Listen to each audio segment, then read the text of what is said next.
말씀은 흥왕하여 더하더라. 바나바와 사울이 부조하는 일을 마치고 마가라는 요한을 데리고 예루살렘에서 돌아옵니다.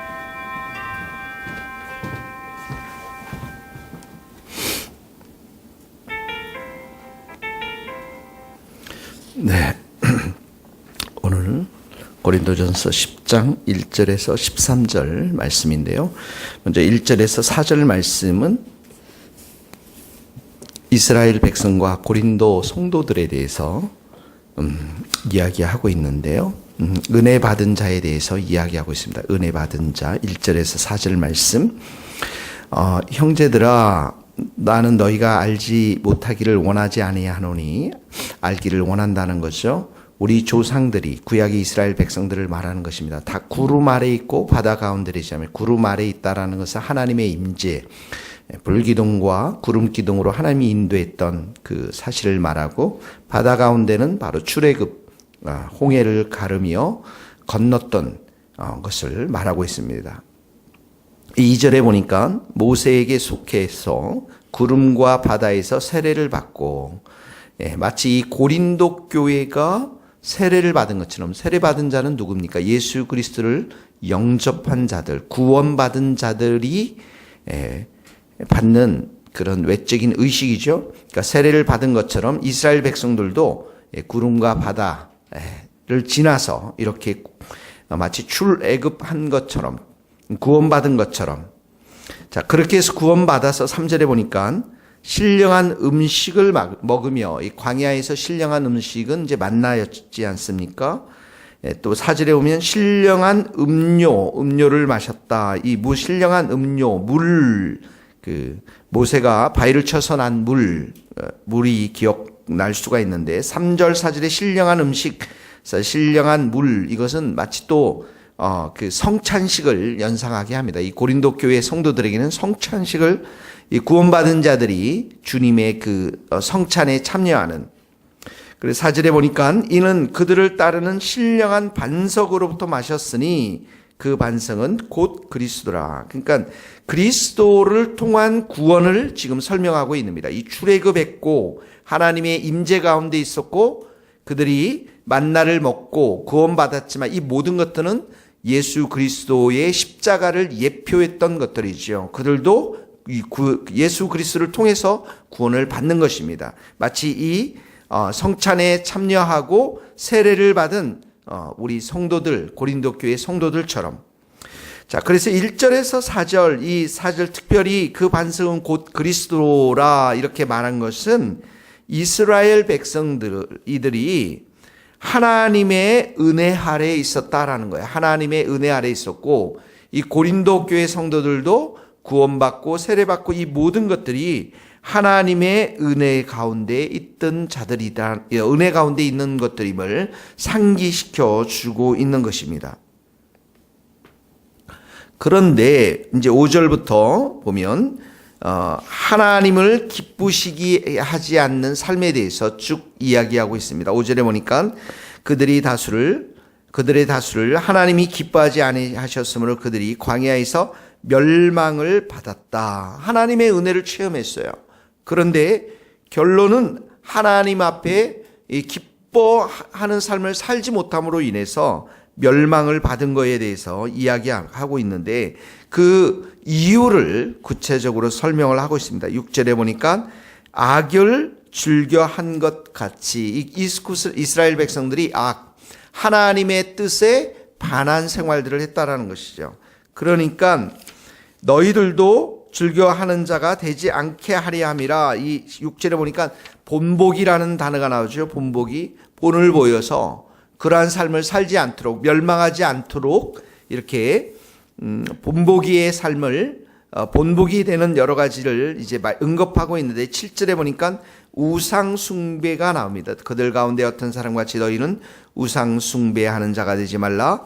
기록된 바 백성이 앉아서 먹고 마시며 일어나서 뛰논다 함과 같으니라. 여기 우상 숭배라는 것은 바로 시내산에서 이스라엘 백성들이 모세가 십계명을 받으러 올라갔을 때 금송아지를 만들었던 일, 그리고 그 금송아지 앞에서 먹고 마시며 일어나서 뛰논다, 이것은 방탕함과 무질서를 이야기하고 있는 것이죠.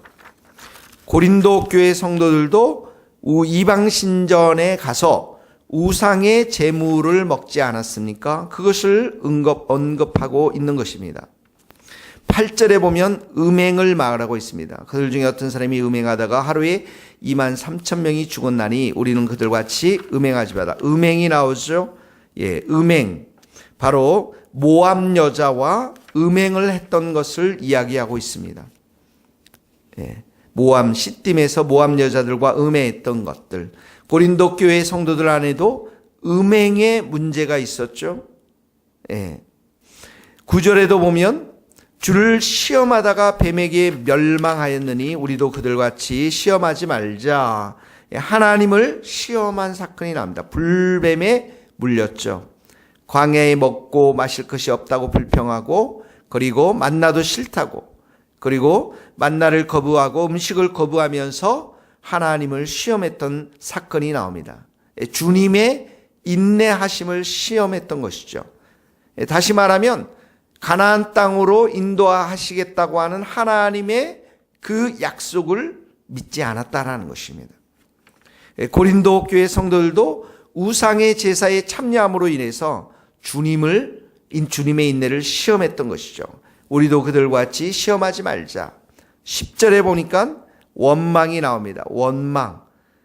그들 가운데 어떤 사람이 원망하다가 멸망시키는 자에게 멸망하였나니 너희는 그들과 같이 원망하지 말라. 불평하지 말라. 주어진 삶에 대해서 감사하라는 그런 뜻이죠. 자, 7절에서 10절까지는 우리가 피해야 할 것들에 대해서 말씀하고 있습니다. 첫 번째는 우상 숭배라고 말씀했습니다. 우상. 자, 우리가 적용을 우리의 삶 가운데 조금 구체적으로 해봅시다. 우상, 우리 가운데, 마음 가운데 담겨 있는 것이 무엇입니까? 우리 마음 가운데 추구하고 있는 것, 먼저 우선순위가 되어 있는 것이 무엇입니까? 자기 자신의 생각이 될 수 있고요. 자기 자신의 의가, 자랑과 판단, 비난, 비판, 자기 자신의 중심이 되어 살아가는 모든 것들 우상입니다. 이 세상을 향해서 성공과 돈을 향해서 마음을 들이는 모든 것들 다 우상입니다. 돈을 벌지 말라는 의미가 아닙니다. 무엇이 우선순위가 되어 있느냐라는 것입니다. 육체적인 삶을 살아가는 것도 우리의 우상이 될 수가 있습니다. 심지어 가족과 자녀도 우리의 우상이 될 수가 있습니다. 하나님보다 먼저 된 모든 것들은 우리의 우상이 될 수가 있는 것입니다. 두 번째로 음행입니다. 그래서 이 첫 번째 우상의 숭배에 반대되는 것은 우리가 하나님을 사랑하고 하나님을 예배하는 것입니다. 오늘도 이 말씀이 여러분의 삶 가운데 적용되기를 원합니다. 마음과 목숨과 뜻과 힘을 다해서 하나님을 사랑하고 하나님을 의지하고 예배드리는 삶이 바로 우상으로부터 멀리하는 삶입니다. 두 번째, 음행입니다. 음행, 음란한 것들, 수많은 우리의 외설 잡지들, 인터넷들, 스마트폰, 이 모든 것들, 텔레비전, 수많은 영화, 우리의 음행들을 자극할 때 우리는 순결한 삶을 살아가는 것, 예수 그리스도의 옷을 입고 순결함을 살아가는 것, 우리의 눈을 조심하고 우리의 생각 가운데 모든 생각을 그리스도께 복종시키는 것. 그래서 우리의 마음이 늘 말씀과 예수님을 향한 그 사랑으로 충만해 있는 것. 세 번째, 주님을 시험했다라고 그러죠. 주님의 약속과 주님의 말씀을 신뢰하는 것을 말합니다. 주님을 향한 거룩한 믿음을 갖는 것을 말합니다. 하나님께서 여러분에게 주신 소명들, 이 교회를 향한 하나님의 약속들, 그것은 1년, 2년, 3년 만에 성취되어지는 것이 아닙니다. 우리의 마음이 주님을 향해서 그 약속된 그 비전과 소망들이 성취될 때까지 굳건한 믿음 가운데 서는 것, 신뢰함으로 주님을 바라보는 것, 하나님을 향한 신실함들을 의심하지 않는 것, 이 모든 것이 우리의 믿음과 연관되어져 있습니다. 오늘도 여러분에게 주신 그 거룩한 꿈과 소망과 약속들을 굳게 붙잡고 믿음 가운데 서는 성도님들 될 수 있기를 주님의 이름으로 축복합니다. 네 번째는 원망입니다. 원망한다는 것, 불평한다는 것은 하나님보다 상황을 더 크게 보기 때문에 그렇습니다. 원망하고 불평하는 것은 바로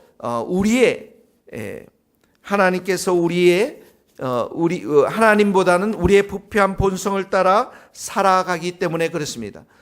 성경은 우리에게 모든 일을 원망과 시비가 없이 하라 이렇게 말씀했습니다. 불평불만을 하지 말라라는 것입니다. 원망하고 불평하는 자들 하나님 앞에 멸망을 당할 수밖에 없습니다. 그렇다면 원망하지 않고 불평하지 않는다라는 의미는 무엇입니까? 우리 안에 감사가 넘쳐나는 것입니다. 항상 기뻐하고 쉬지 말고 기도하고 범사에 감사하는 것입니다. 감사 또 감사, 여러분의 마음이 예수님을 수없이 오늘도 부르며 모든 환경 속에서 감사하고 100번 200번 감사를 외치며 예수 그리스도를 외칠 때 이 여러분의 마음이 기쁨이 넘쳐나며 원망과 불평들이 다 사라질 줄로 믿습니다. 이 네 가지의 귀한 여러분들 오늘 하나님만을 사랑하고 순결하고 믿음 가운데 서서 감사하는 여러분들이 될 수 있기를 구체적으로 여러분들의 삶 가운데 적용할 수 있기를 바랍니다. 그러면서 11절에 보면 또 본보기가 나옵니다. 본보기, 이런 일을 본보기가 되고 말세를 만난 우리를 깨우치기 위하여 기록된 말세의 동그라미 주님의 재림의 때를 말하는 것입니다. 우리를 깨우친다라는 것은 우리에게 죄악을 멀리하고 경고하기 위해서 이렇게 말씀하신 것입니다. 그러면서 구체적으로 두 가지를 말합니다. 12절에 보니까 선줄로 생각하는 자는 넘어질까 조심하라. 선줄로 이렇게 하나님의 자녀로서 이런 죄악으로부터 멀리 있다고 생각하는 사람들, 이런 곳으로부터 또 교만해질 수 있고 넘어질 수 있기 때문에 세상의 유혹과 죄에 이끌리지 않도록 깨어있으라는 것입니다. 무엇으로 깨어있습니까? 말씀과 기도로 깨어있으라 하는 것입니다. 성령의 충만함으로 깨어있으라는 것입니다. 이 말씀과 기도는, 예배는 매일 드리면 어려운 게 아닙니다. 드렸다 안 드렸다, 기도를 했다 안 했다 하는 것은 삶 가운데 여러분이 힘들 수밖에 없는 것이죠. 여러분이 자전거를 계속 타보십시오. 앞으로 계속 전진하려면 페달을 밟으면 쉽게 갈 수 있습니다. 그러나 쉬었다 또 가다 쉬었다 가다 하면은 가는 것 자체가 어렵습니다. 그러므로 오늘 여러분의 삶 가운데 깨어 기도할 수 있기를 바랍니다. 13절에 보면 사람이 감당할 시험 밖에는 너희가 당한 것이 없나니 오직 하나님은 미쁘사 너희가 감당하지 못할 시험을 허락하지 아니하시고 시험 당할 쯤에 또한 피할 길을 내사 너희로 능히 감당하게 하시느니라. 여기 사람이 감당할 시험이라는 것은 이 시험은 누구에게나 있다라는 것입니다. 누구에게나 이런 시험들이 있다라는 것이죠. 그런데 이 시험은 바로 하나님은 미쁘사라는 것은 하나님은 신실하시다라는 것입니다. 하나님은 우리가 이런 여러 가지 시험 가운데서, 죄의 유혹 가운데서 우리를 내버려 두지 아니하시고 이런 시험들을 감당할 수 있도록 믿음과 은혜를 주시는데, 특별히 여기면 피할 길을 내사 동그라미 치시고, 이 피할 길을 낸다라는 것은 출구를 말하는 것입니다. 성도들의 삶 속에서 고난과 모진 시험을 겪을 때 하나님은 출구를 주신다라는 것입니다. 하나님은 신실하셔서 그 시험만을 허락할 뿐만 아니라 출구를 주셔서 우리가 그 출구를 향해서 나아가서 이길 수 있도록 하나님께서는 그렇게 신실하신 분이심을 여기에서 말씀하고 있는 것입니다. 오늘 사랑하는 성도 여러분, 재림 때에 더욱더 기도하고 매일 여러분의 기도의 자리에서 기도하시고 예배하는 자리에서 예배하시고 또 여러분들 가지고 있는 여러 가지 시험들, 하나님의 신실하심을 굳게 믿고 하나님께서 그 시험을 통해서 여러분들에게 연단시키시고 불같은 믿음과 그리고 금같은 연단된 믿음을 통해서 살 수 있도록 출구를 주시는 분이심을 오늘도 믿고 순종하고 기뻐하며 죄로부터 승리하며 죄를 죽이며 하나님 앞에 예배하는 자로 승리할 수 있기를 예수님의 이름으로 축원합니다. 기도하시겠습니다. 하나님 아버지, 감사합니다. 우리로 하여금 예수 그리스도를 통해서 은혜를 주신 것을 감사합니다. 은혜를 받은 자로 하나님이 세상 가운데 짝하며 우상 숭배하며 음행하며 주님을 원망하고 시험하는 자리에 있지 않도록 축복해 주시고, 오늘도 우리에게 충만한 은혜를 주셔서 오직 하나님만 사랑하며 순결하며 거룩하며 믿음 가운데 서며 감사가 넘쳐나는 복된 하루 될 수 있도록 기름 부어 주옵소서. 오늘도 우리가 깨어 기도할 수 있기를 원합니다. 하나님, 우리가 이 당하고 있는 여러 가지 고난과 환난과 시험을 예수 그리스도의 이름으로 극복하며 출구를 바라며 신실하게 우리를 인도하시는 하나님을 우리가 의지하며 승리할 수 있도록 오늘도 우리를 붙잡아 주시옵소서. 주님 감사합니다. 하나님께서 우리의 모든 것들을 인도하여 주실 줄 믿고 예수 그리스도의 이름으로 기도하오며, 지금은 우리 주 예수 그리스도의 은혜와 하나님의 크신 사랑과 성령님의 교통하심이 우리 모든 성도들, 선교사님들, 또 우리 이 나라 이 민족과 저 먼 스코틀랜드 땅 위에 이제로부터 영원토록 함께 하시기를 간절히 축원하옵나이다. 아멘. 감사합니다. 승리하십시오. 서로 인사 나누겠습니다.